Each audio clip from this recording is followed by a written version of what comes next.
Good morning students.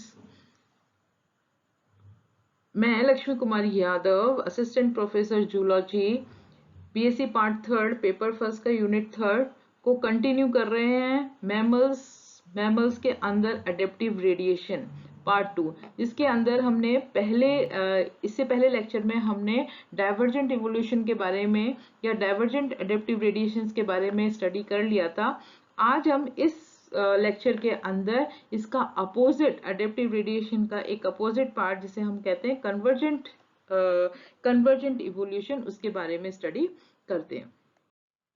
सबसे पहले adaptive convergent in the mammals, इसके अंदर अगर हम देखें तो इन एनिमल्स के अंदर ये अडेप्टिव रेडिएशन का एक अपोजिट रूप है, जिसके अंदर डिफरेंट एनिमल्स जो हैं या different species, different groups, different classes एक जैसे एनवायरनमेंट में रहने के कारण उनके अंदर एक जैसे मॉर्फोलॉजिकल चेंजेस हो जाते हैं, जैसे कि इसके अंदर डायग्राम के अंदर देखा गया। इसके अंदर अगर हम देखें तो animal inhabiting similar habit, often different independently similar morphological features that make them look similar। उसके अंदर morphological features जो हैं वो बहुत similar हो जाते हैं। This phenomena is termed as adaptive convergent or convergent evolution, which is the opposite of the adaptive radiation। इसके अंदर अगर हम इस डायग्राम को देखें तो यहाँ पे ये सारे हैबिट्स हैं, जिसे जिसे हम कह सकते हैं बरोइंग हैबिट, एंट ईटर्स। इसके अंदर माउस जो है वो किस तरह से इसके अंदर चेंजेस हुए हैं, climbers, gliders, cat and wolf. इसके अंदर देखें तो मोल जो है ये प्लेसेंटल मैमल है, और ये ऑस्ट्रेलियन मार्सुपियल, जिसके अंदर ये मोल होते हैं, ये दोनों बरोइंग हैबिट्स अडेप्ट करते हैं। इसके बाद अगर एंटीटर की बात करें तो लेजर एंटीटर है, इसके अंदर ये मार्सुपियल है, लेकिन ये भी एंटीटर है। माउस को अगर देखें तो मार्शियल माउस और माउस जो है वो एक जैसे हैबिट्स को देखते हैं। तो इस तरह से इनके अंदर सेम हैबिट होने के कारण इनके अंदर मॉर्फोलॉजिकल स्ट्रक्चर भी सेम हो जाती है, आकारीय रूप इनका एक जैसा दिखता है। इसके अंदर सबसे पहले जो अडेप्टेशन, जो कंजर्वेटिव अडेप्टेशन देखा वो एक्वेटिक वर्टिब्रेट्स के अंदर देखने को मिलता है। जैसे कि इस डायग्राम के अंदर तुम देखोगे कि यहाँ पे फिशेस हैं, बोनी फिशेस हैं, इसके अंदर रेप्टाइल्स हैं, इनके अंदर इनके रेप्टाइल्स जो हैं वो और फिशेस, उसके अंदर एक जैसी स्ट्रक्चर्स इसके अंदर दे रखी है मैमल्स के साथ। देखें, डॉल्फिन मैमल है, सील मैमल है, ये ब्लू व्हेल मैमल है। लेकिन यहाँ पे देखें तो शार्क और सैलमन फिश हैं, ये दोनों फिश हैं।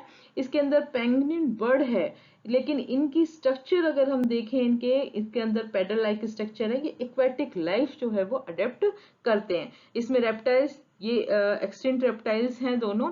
इनके अंदर सी टर्टल है रेप्टाइल्स जो कि लिविंग है, इसके अंदर भी पेडल सेम है, इसके अंदर पेडल। तो फोर लिम्ब जो हैं वो इनके अंदर पेडल फिन फिन बन जाते हैं, जो कि स्विमिंग के लिए हेल्प करते हैं। इनकी बॉडी स्ट्रीम लाइक हो जाती है। तो इसी प्रकार से हम देखें कि इनकी फिश लाइक बॉडी हो जाती है, लिम्स पेडल लाइक हो जाते हैं, डिजिट वेब्ड हो जाते हैं, due to living in the same environment. These ancestors were probably much less similar। इनके ancestor जो हैं वो less similar हैं, but by the natural selection has favored in them to develop similar characteristics which fit them for life in water। तो same environment, same habit होने के कारण इनके अंदर कुछ स्ट्रक्चर्स का सेम हो जाना एक्वेटिक कंजर्व अडेप्टेशन का पार्ट है।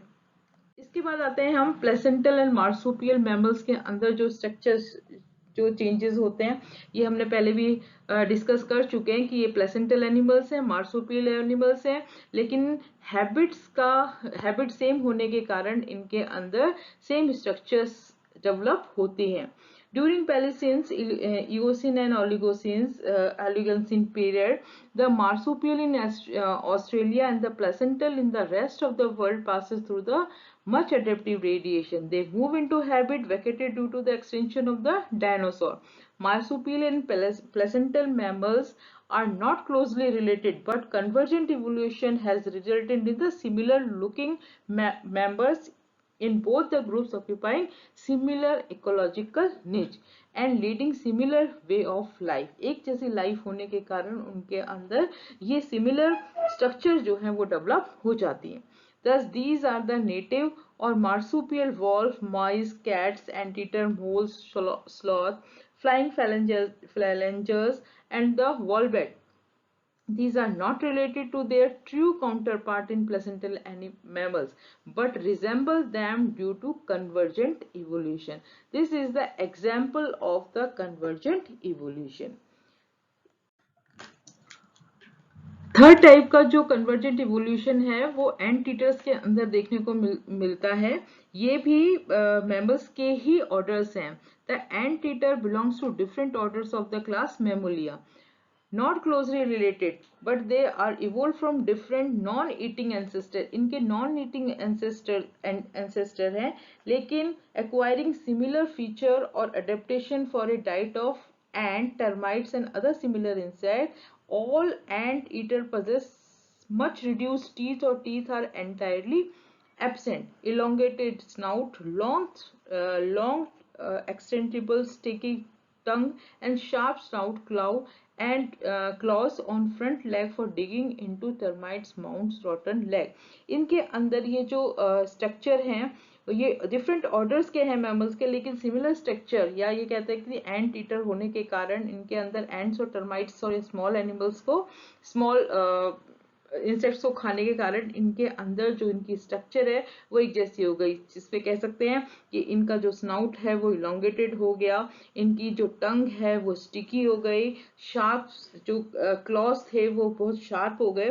तो इस तरह से इनकी स्ट्रक्चर सेम दिखती है. तो these are the example of the convergent evolution.